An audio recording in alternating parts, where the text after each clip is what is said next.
Pozdravljeni! Na vrsti je zopet komentar novic, kjer si bomo tudi tokrat ogledali vse tisto, kar se je zanimivega zgodilo v preteklih dneh.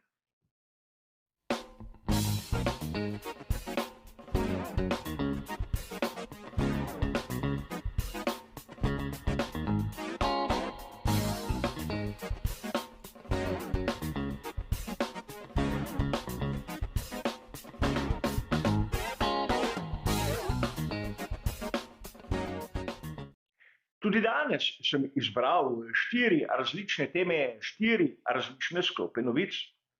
V njih si bomo pogledali vse tisto, kar po mojem osebnem mnenju rabi dodatni komentar ali pa ni imelo dovolj velike pozornosti v tistih virih, ki jih mi navdušenci običajno preberamo. Tudi tokrat, ukolikor vas zanima, kaj piše v citiranih člankih, dobite bližnjice navedene v samem opisu, mi pa se bomo kar takoj lotili naše prve teme.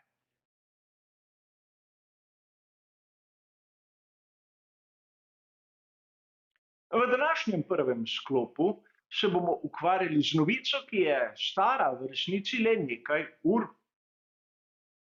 Kot smo lahko prebirali v različnih virih in tudi na uradni spletni strani Formule 1 F1.com 24. maja, sta Aston Martin in Honda podpisala dogovor za sodelovanje v sezoni 2026, ko v veljavo stopi nov pravilnik glede pogonskih sklopov. In Aston Martin bo dobival s strani Honde vso podporo, podobno kot lahko danes vidimo pri Red Bullu. Čeprav je zgodba malce bolj zapletena, kajti Honda sedaj uradno ni več v svetu Formule 1, je le pokrovitelj pogonskega sklopa, ki ga Red Bull kupuje od njih. Vem, a pri japonskem dobavitelju so nas zmeraj navdihovali s takšnimi domislicami. A pustimo sedaj to. Pri Aston Martinu jih čaka kar veliko dela. Namreč o tej potezi smo že govorili v našem 16. komentarju novic, ko je bilo prav to tema prvega sklopa. In ukolikor vas zanima, imate bližnjico tu zgoraj, kajti opisali smo zadeve pravzaprav podobno, kot so se zgodile. A treba je dodati še nekaj malenkosti, namreč pri Aston Martinu se bodo morali podvizati. Namreč imajo 2 sezoni časa, da bodo sposobni skonstruirati menjalnik in zadnjo opremo, nekaj, kar danes kupujejo od tovarniške ekipe Mercedes. In kot primer Alfa Romeo F1 Team, pomišljaj Sauber, je ekipa, ki bo leta 2026 naredila podoben preskok, namreč imeli bodo pogonske sklope Audi, ki bo postal tudi njihov lastnik. A že v sezoni 2023, torej sedaj v tem trenutku, so napravili lastni menjalnik in seveda zadnjo opremo. Torej, izjemno drzna, prava poteza ekipe Aston Martin, ampak to še ne pomeni, da je s tem podpisom vsega konec in da je vse zaključeno. Res, prihranili bodo nekaj denarja s tem, ko jim Honda bo dajala material, a po drugi strani bo treba vlagati v razvoj, kajti do sedaj so zadek bolida enostavno kupili od tovarniške ekipe Mercedes. In preden zaključimo, še majhna zanimivost. Namreč pri Aston Martinu je danes prisoten Martin Whitmarsh kot glavni odgovorni celotnega koncerna.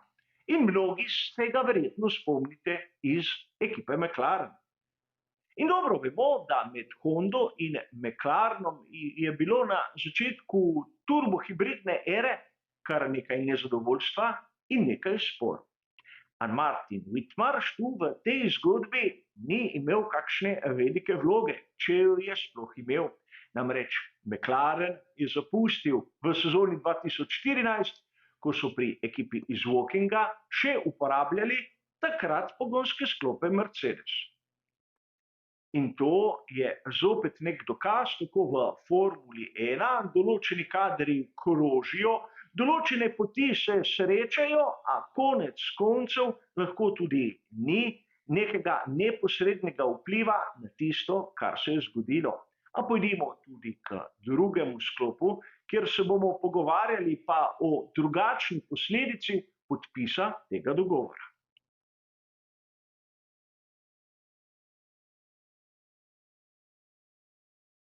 Takoj po objavi sodelovanja Aston Martina s Hondo so se začela pojaviti določena vprašanja, vezana tudi na prihodnost Fernanda Alonsa. In tu bi rad citiral članek, ki sem ga zasledil na italijanski verziji spletnega portala motorsport.com, prav tako 24. maja.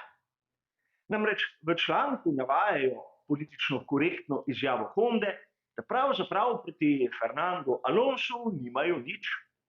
Čeprav se mi, navdušenci, še dobro spomnimo one fraze, ki jo je Fernando izrekel pred več kot desetletjem GP2 engine. In takrat pri Hondi so zamerili. Namreč Alonsu so odrekli podporo, naprimer pri njegovih poizkusih osvojitve znane dirke za 500 milj Indianapolisa, in verjamem, da bi mu to lahko v drugem ali tretjem poizkusu uspelo, če bi imel podporo japonskega dobavitelja pogonskih sklopov in motorjev ter kakšne resne ekipe, kot je bila takratna Andretjeva, ki mu je pomagala do zavidljivega rezultata v prvem njegovem poizkusu. A videli bomo, kaj se bo zgodilo do sezone 2026, namreč Fernando Alonso, po mojem vedenju, nima tako dolgoročne pogodbe. Kolikor sam vem, je podpisal 2 sezoni plus 3. opcijsko, kar ga še zmeraj postavi na tržišče, če konec sezone 2025. In sam osebno dvomim, da Japonci so kar tako pozabili. A sedaj ni čas za kakšne spore, treba je seveda tudi paziti malce na tiste odnose z javnostmi, kajti Fernando Alonso v tem trenutku z Aston Martinom dosega zavidljive rezultate. A leta 2026 bo Fernando imel že kar nekaj let in čudil bi se, če bi bil takrat še med aktivnimi vozniki Formule 1, zato vprašanje kot tako tudi nima kakšne resne teže. A videli bomo, kaj se bo zgodilo leta 2026, ampak sam nekako predvidevam, da Honda in Fernando Alonso bosta težko se znašla skupaj. Sami bomo ugotovili, zakaj pa kako. Pojdimo pa k naši tretji današnji temi.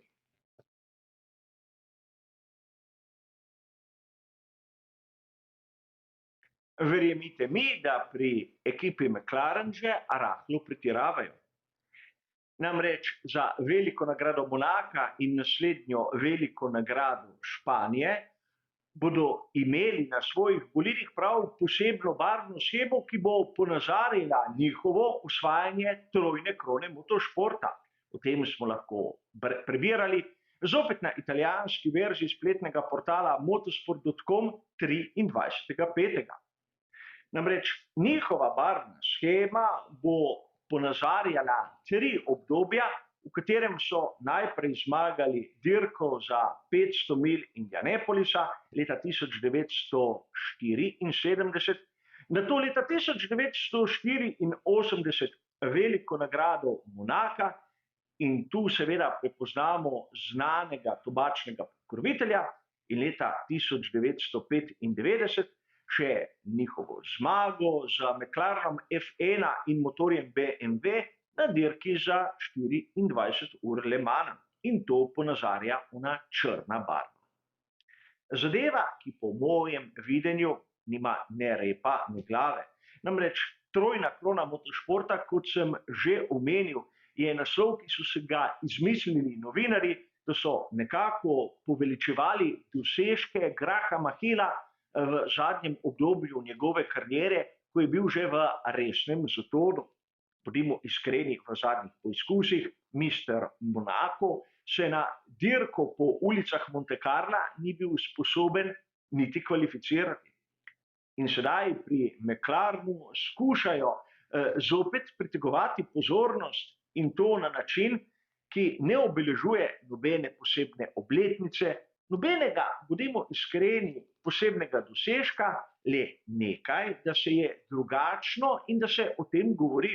Podobno kot lani, ko so izkoristili barvno shemo pokrovitelja, ki je zagotavljal ime na mazivih in gorivih, seveda dobavitelj je bil nekdo drugi. A videli bomo, kako se bodo odrezali, meni pa osebno niti optično barvna kombinacija ni všeč.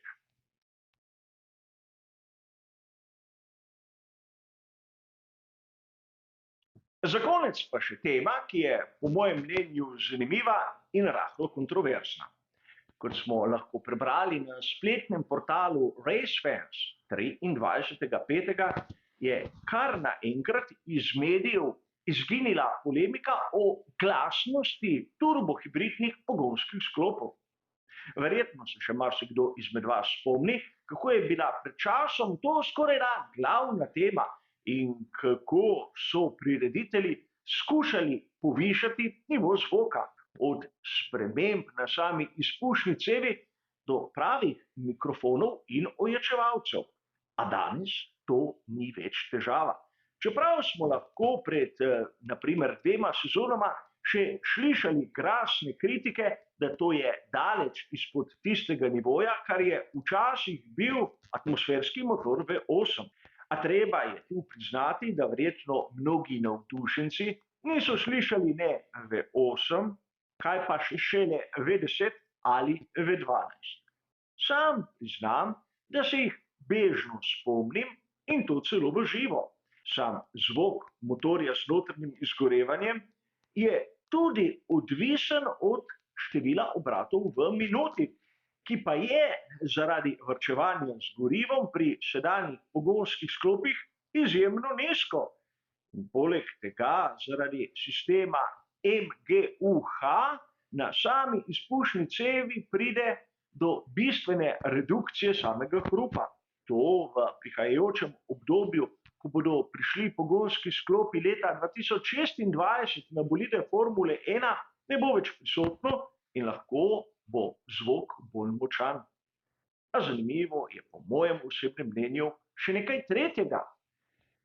Namreč konec koncev, ali je pogonski sklop bolj ali manj glasen, to ne vpliva toliko na njegovo moč in pravzaprav bolid zaradi tega ni ne hitrejši in ne počasnejši. A kot običajno gre za moj pogled na izjemno zanimivo tematiko, ki pa je zares izginila iz vseh večjih medijev. In tako, prišli smo tudi tokrat do konca našega komentarja novic.